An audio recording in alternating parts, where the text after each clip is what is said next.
going on, dudes and dudettes? So yeah, some pretty big trades happened in the NBA this morning. Have to kind of talk about them because it does affect Lakers and, you know, what they can and cannot do now, because a lot of these teams have made the trades already. But yes, so far CJ McCollum, one of the star guards from Portland, was traded to the New Orleans Pelicans. Also leaving with him is Larry Nance Jr., an ex-Laker, and Tony Snell as well. They're all going to New Orleans for Josh Hart, another ex-Laker, and then a couple other guys. Thomas Satoransky, he's a point guard. He's not too bad, but he's all right. Nikhil Alexander-Walker is another, a lot more talented guy, but for some reason doesn't get a lot of playing time, but I think that's a good pickup for Portland. Didi Louzada, don't really know who that is, so they're probably gonna either waive him or try to trade him somewhere else, but yeah, I don't think he's gonna stick around long. And then they also get a first round pick that is protected. I didn't see the protection stuff, but I mean, they have to finish at a certain area most likely, so they get at least one of those, and then two future second round picks also going to Portland. So a lot of people kind of assumed that this was a blow up, but they even made that trade over the weekend too, or right before it. I think it was Friday, where they traded Norman Powell away, Robert Covington, and they got back like Justice Winslow, a couple other guys, and picks. But that kind of seemed like a really crazy trade, and now they made this one that kind of makes them a little bit better with the stuff coming back, but they still lose one of their all-star guards in McCollum.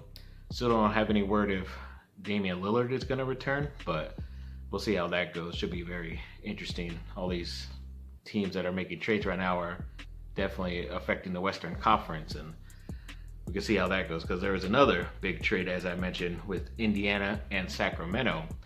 So Domantas Sabonis was traded from Indiana along with Jeremy Lamb and Justin Holiday, and also I believe a 2027 second round pick, all going to the Sacramento Kings for, this is very surprising, Tyrese Haliburton, Buddy Hield, and Tristan Thompson. So Hield is a guy that the Lakers have been trying to get. They almost got him, but then Rob Pelinka ended up wanting to go with the Russell Westbrook trade instead over the summer. And it's kind of surprising that Haliburton was involved in this trade, because we kind of just heard about De'Aaron Fox of the Kings being in trade talks and rumors, but Haliburton is, to me, probably the more better overall like future forecast of his career. So I don't know why they would have wanted to traded him. He is a very good player, but the Sacramento Kings always do questionable, crazy things. Yeah, they do get a pretty good player in Sabonis, who I really like, but can't really shoot the three ball.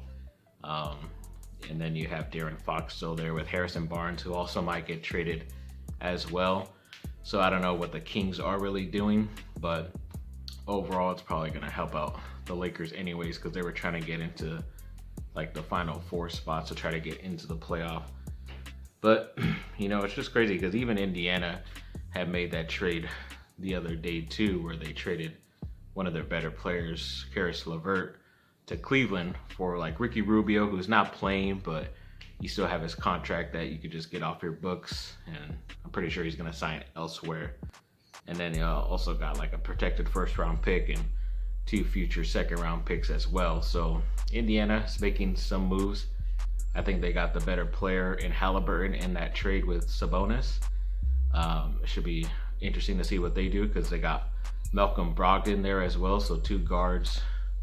He just went with that situation in Sacramento, and he was all right, but he did play a lot better when he was solo. So maybe Malcolm Brogdon might get moved within this year or next couple seasons as well. So we'll see how that unfolds. Very crazy day in the NBA, or crazy morning. Who knows what the heck's gonna happen, because the deadline is not for another 2 days around this time. So we'll see what goes on, and yeah, should be very fun and interesting to see.